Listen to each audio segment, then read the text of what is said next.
Hello, welcome to Culture TV and to this special festive edition of Let's Speak Russian. Now, before we get completely covered in snow, let's get started.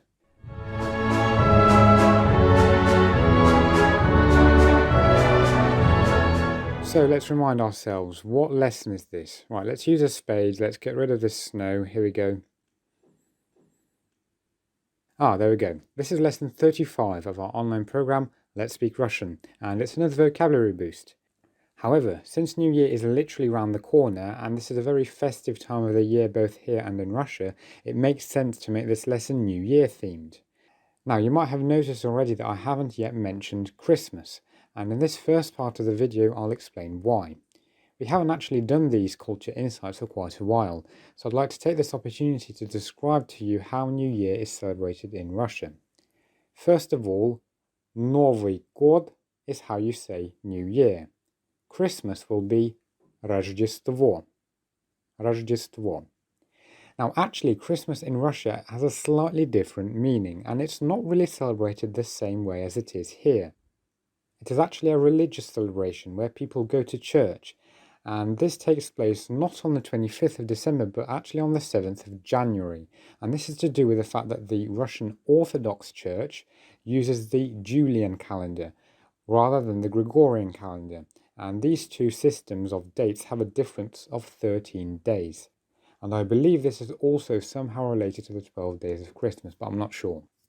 And so the traditions and customs that we have here for Christmas, so on the 25th of December, are reflected, well, at least marginally, during the celebration of New Year in Russia, and particularly on New Year's Eve. There are also loads of presents, snowmen, Christmas tree decorations, meals and trees, but they're actually not called Christmas trees, they're called New Year trees, and obviously that makes sense really because the main celebration is in fact New Year.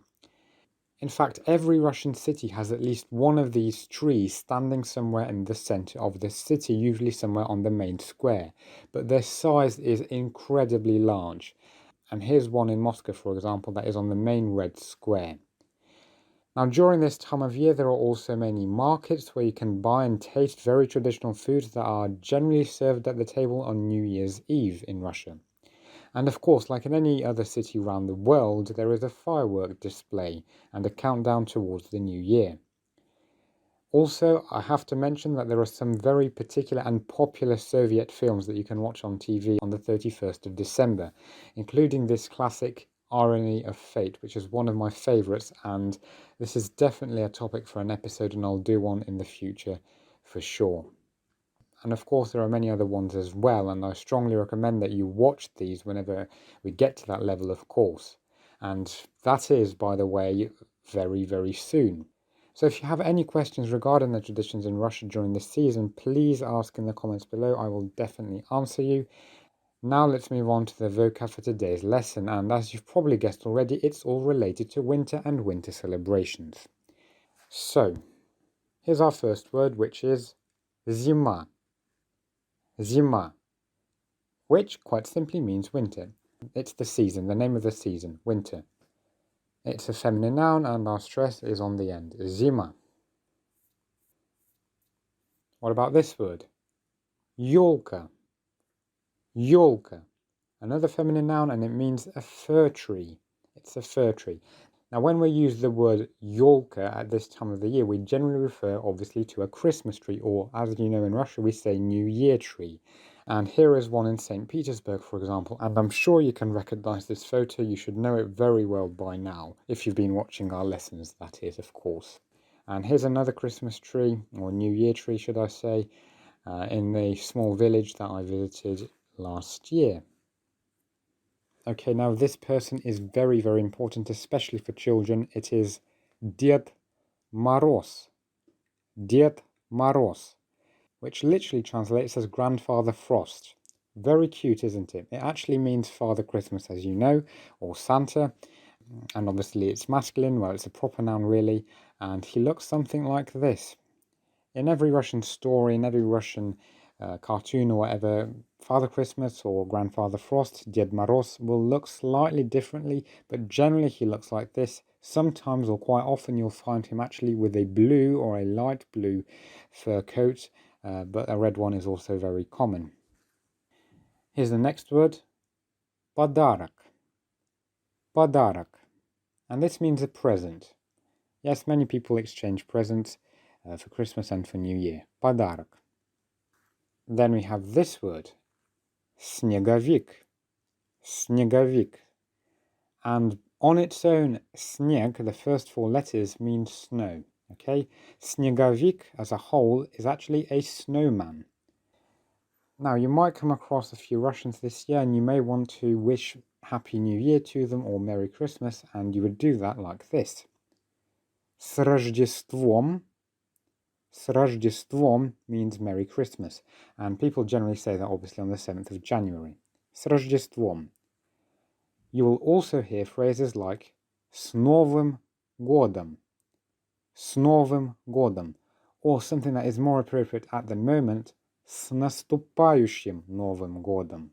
С наступающим Новым годом.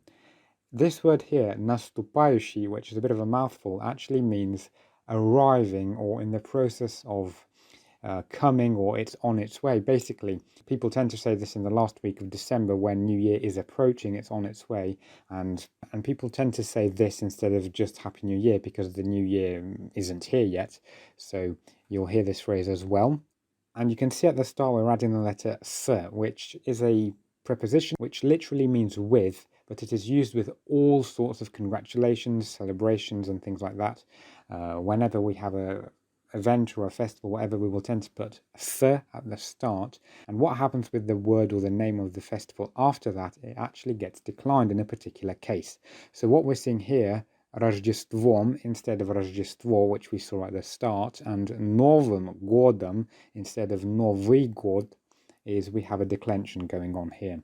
You'll see what I mean by that later. We'll have more lessons on this, on cases, as you already know, and that will actually already be next year, believe it or not. So once again, с наступающим Новым годом from all of us here at Culture TV. Thank you very much for being with us here throughout all of this year. I hope you enjoy the lessons. I hope you found them useful. And I know I can tell you for sure that if you've been with us from the very start, you have already made lots of progress. You are doing extremely well. Please continue to work as you are already, and you'll become fluent in Russian very, very soon. All the very best for you in the new year. I wish you lots of luck, health, and happiness. I will see you all in the next, in lesson 36, where we will probably carry on looking at cases. I haven't decided yet, but let's wait till then. Enjoy your vacations if you have them. If not, just enjoy this festive time of the year. Thank you so much for being with us, for your time, for your attention, for liking, subscribing. С наступающим Новым годом once again. See you next time, and goodbye.